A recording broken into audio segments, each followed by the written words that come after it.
does his quick release do for the rest of those guys in that unit? How is it shown in the last 3 games and stuff? Well, it'll balance out what the kill has to take care of.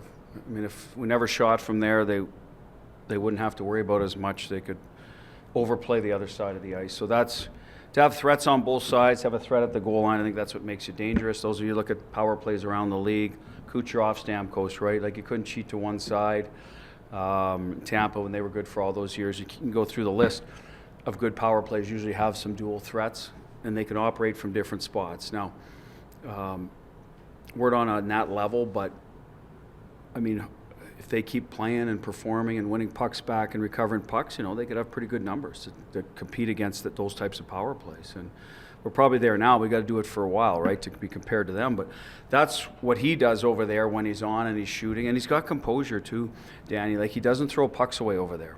He can get a puck off the boards and hold on to it against an aggressive kill and then distribute it to the right spot. It's not one and done for him. So good composure. He's got vision. He's more of a shooter than a passer, but he can pass.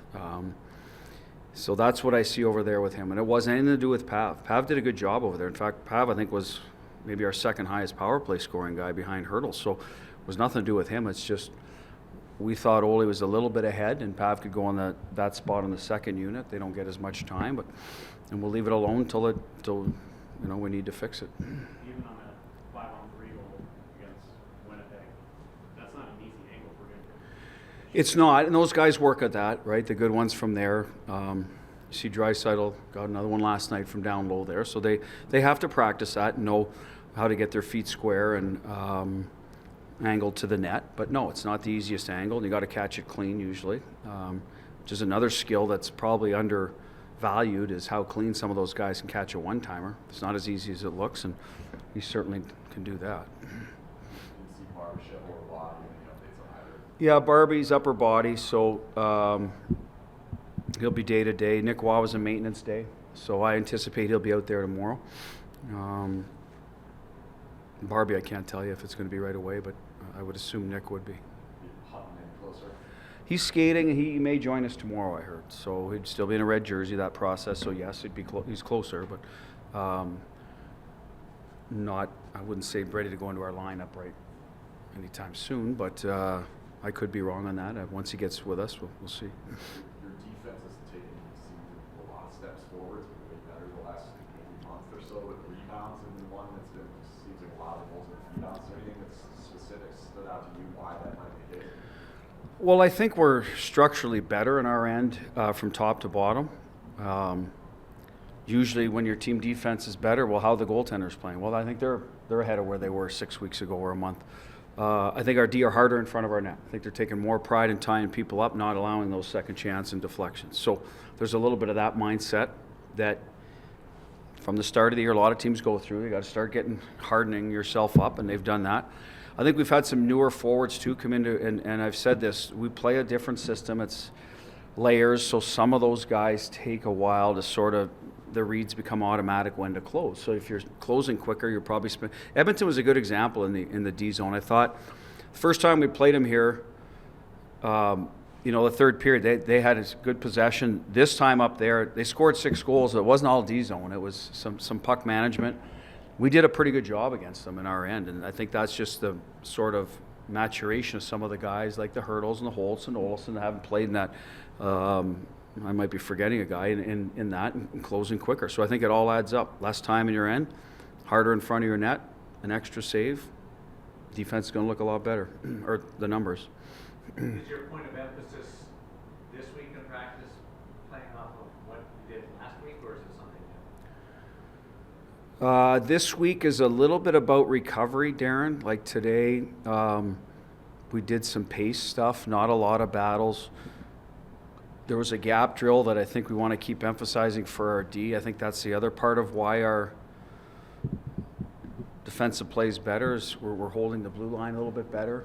Or if we don't hold it, we're squashing rushes just inside our blue line on time better. So that'll be a little bit of the focus, the reloads. We're kind of doing a review. We had the D in today about different areas in each zone and getting feedback from them. Because I'm agree with your comment earlier, Ken. Well, I think our team defense is better. So why? So we talked to them about it. I think it's what I just spoke about, but if there's something else that they feel comfortable about, maybe they have more trust in each other now that they've been together for 30 games as opposed to 10 or 15. So the forwards will be on the agenda tomorrow and make sure they understand how important the reloading is so that D can stay up. I think the offense will look after itself. I've always said that here. We have good players that can make plays. If we have the puck enough, keep it out of our net. And I think that's been accurate this year. So we'll talk to them tomorrow. So that's what the emphasis this week is revisiting some of our structure and details and getting feedback from the players. Okay, what are you good with? And if you're not, can we talk about it and address it? Or what's confusing? Or what don't you like? It doesn't mean you can change something if they don't like it, but if they're all having trouble with it, you got to look at it. You got to coach your personnel. So that's what this week is a little bit about. Big picture, Bruce, that trip, 4 out of 6 points against 3 good teams on the road. What were you most pleased with how your team came through it? Well, we finished the game in Minnesota. I'll work backwards. I thought that was good. We weren't at our best. I don't think they were either, to be honest. I don't think it was you'd call a high-activity, high-end, a fantastic hockey game. You win 3-2 on the road against a team that doesn't give up much off the rush, and you find a way to score 2 goals off the rush. So convert on your only power play. So we found ways to get offense against a tight team. I liked that part. I liked our third period. Once we got the lead, we played we didn't give up much. I liked that we closed the game on the penalty kill again. This year we've been good in the last couple minutes, with the exception of Dallas. I think they scored one, was 3-1. We've been good at closing out games. You have to win 1-goal games if you expect to win in April and May and June. So that was the good part. The Winnipeg game was we stuck with it. I thought we played very well, generated enough to win. It took us a while, so that was patience. We didn't let the game get away from us and force things. The Edmonton game, we had a bad stretch in the second where we mismanaged some pucks and it cost us against a good team.